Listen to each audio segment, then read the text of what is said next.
Assalamualaikum warahmatullahi wabarakatuh. Perkenalkan, nama saya Putri Injani Lestari dari Pendidikan Ekonomi C. Saya dari Universitas Pancasakti Bekasi. Di sini ada yang bab pertama tentang konsep dasar ilmu ekonomi. Pengertian ilmu ekonomi adalah dari bahasa Yunani yaitu oikonomia, yang berarti manajemen rumah tangga, asal kata oikos yang berarti keluarga atau rumah tangga, dan nomos yang berarti peraturan atau aturan atau hukum. Sedangkan ilmu dalam Kamus Besar Bahasa Indonesia adalah suatu bidang yang disusun secara bersistem menurut metode tertentu yang dapat digunakan untuk menerangkan gejala tertentu di bidang pengetahuan itu. Sadono Sukino tahun 2016 dalam bukunya Mikroekonomi mendefinisikan ilmu ekonomi untuk menganalisis biaya dan keuntungan serta memperbaiki cara penggunaan sumber daya, baik sumber daya alam maupun sumber daya manusia. Menurut Bangun 2007, ilmu ekonomi berawal dari adanya kesenjangan gap antara sumber daya rekrut yang tersedia dengan keinginan manusia, seperti yang telah diketahui bahwa sumber daya dan keinginan manusia memiliki sifat yang berbeda. Yang berarti ilmu ekonomi adalah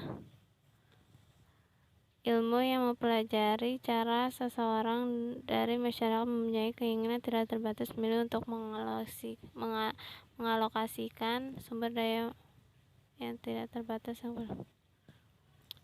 Di sini ada penggolongan ilmu ekonomi. Ilmu ekonomi menjadi 3 kelompok dasar, yaitu yang pertama ekonomi deskriptif, yaitu memberikan penjelasan yang melibatkan penentuan awal identifikasi, memberikan pengertian komplikasi informasi, pengukuran keadaan, serta pengumpulan data.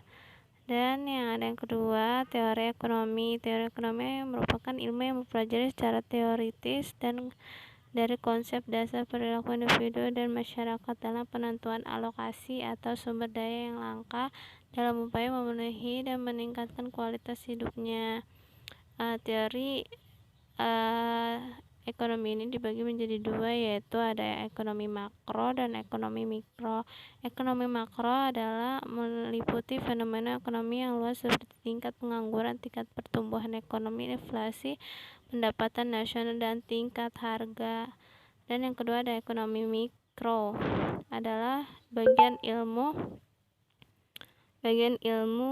teori untuk merumuskan kebijakan dan perdorongan yang tepat untuk menangani masalah ekonomi pada menganalisis tertentu seperti ekonomi di perusahaan, ekonomi perbankan, dan lain-lain. Cabang ilmu ekonomi. Cabang ilmu ekonomi moneter adalah cabang ilmu ekonomi yang membahas tentang uang, perbankan, dan lembaga keuangan. Yang kedua ada ilmu ekonomi publik, yaitu cabang ilmu ekonomi yang membicarakan tentang kebijakan pemerintah dan perekonomian. Yang ketiga ada ilmu ekonomi industri, merupakan cabang ilmu ekonomi yang memfokuskan pembahasan pada interaksi perusahaan-perusahaan dalam suatu industri. Yang keempat ada ilmu ekonomi internasional, yaitu sebagai cabang ilmu ekonomi yang membahas tentang aktivitas perekonomian antar negara.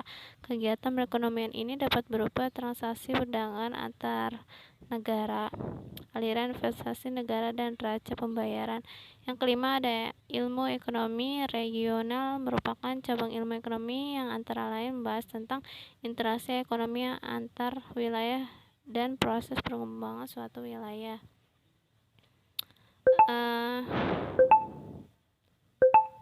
Yang keempat ada masalah ekonomi. Pada umumnya masyarakat masalah ekonomi itu ada menurut aliran klasik, yaitu produksi kegiatan manusia untuk menghasilkan barang atau jasa. Yang kedua ada aliran modern, untuk menentukan produksi maka harus mengembangkan barang yang dibutuhkan masyarakat. Yang kelima itu ada manfaat ilmu ekonomi, yaitu untuk mengajarkan cara berpikir yang dapat digunakan setiap hari ketika perlu mengambil keputusan. Yang kedua untuk memahami masyarakat dengan lebih baik, untuk memahami persoalan-persoalan global. Di sini ada yang bab kedua, masalah ekonomi. Pengertian masalah ekonomi adalah terbatasnya sumber daya dibandingkan dengan kebutuhan manusia yang bermacam-macam dan tidak terkendali. Adanya kebutuhan yang semakin rumit dalam masyarakat menimbulkan ketergantungan sosial yang kian tinggi. Masalah ekonomi klasik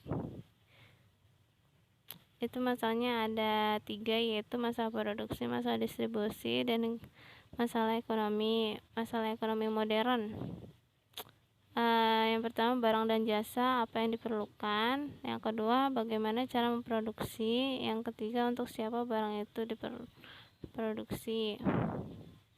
Konsep permintaan. Pengertian konsep permintaan adalah sejumlah barang dan jasa yang diinginkan dan mampu dibeli oleh konsumen untuk memenuhi kebutuhan dan berbagai tingkat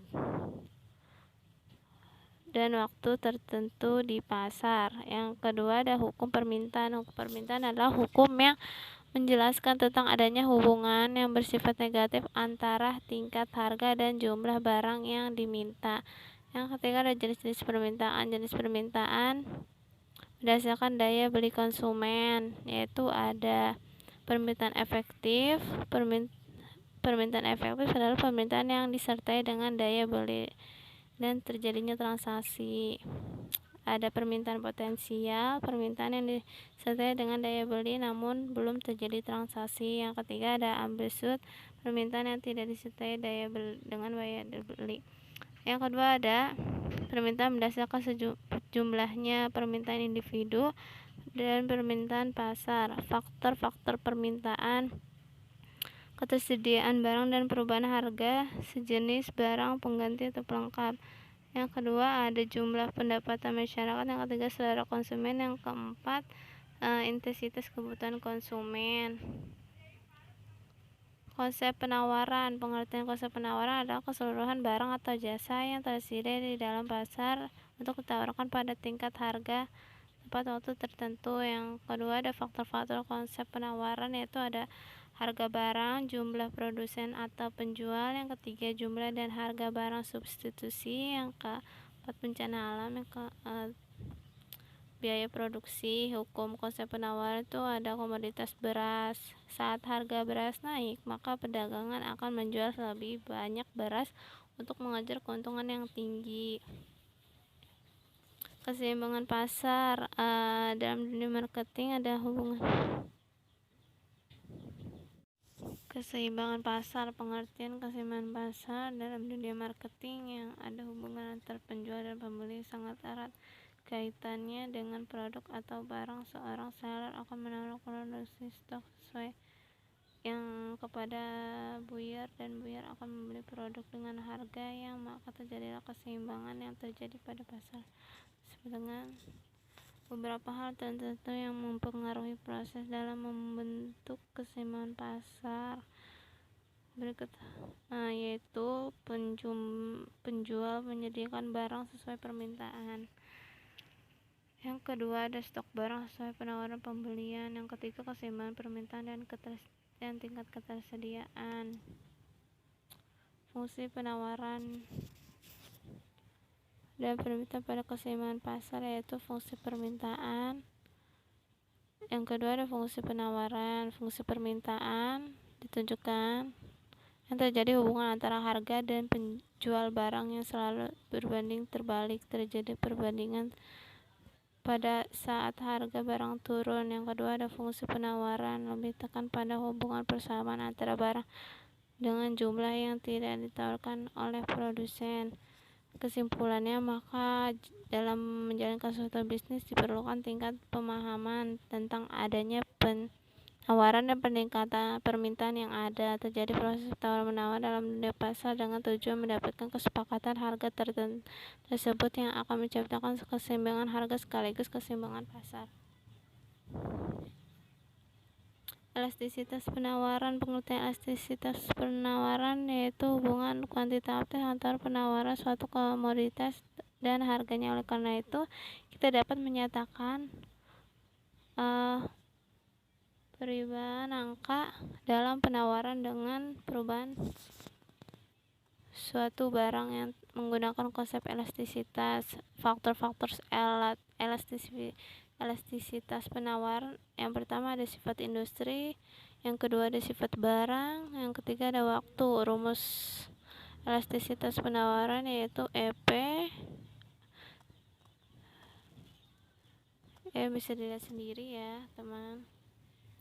Dan jenis-jenis elastisitas penawaran yaitu pasokan analis sempurna,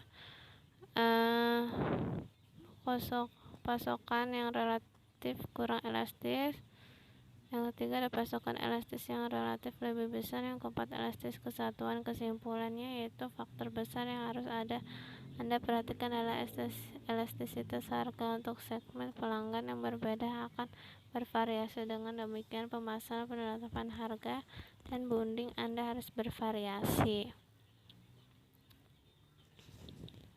Elastisitas permintaan, pengertiannya harga adalah salah satu dari 5 penentu permintaan, tetapi tidak mempengaruhi permintaan untuk semua barang dan jasa secara merata. Cara menghitungnya ini ya. Sifat komoditas yaitu ada faktor yang mempengaruhi elastisitas, ada sifat komoditas, 2 ketersediaan barang pengganti, yang ketiga barang dengan penggunaan berbeda, yang keempat pendapatan konsumen, yang kelima kebiasaan konsumen. Dan itu penjelasan dari saya, kurang lebihnya mohon maaf. Wassalamualaikum warahmatullahi wabarakatuh.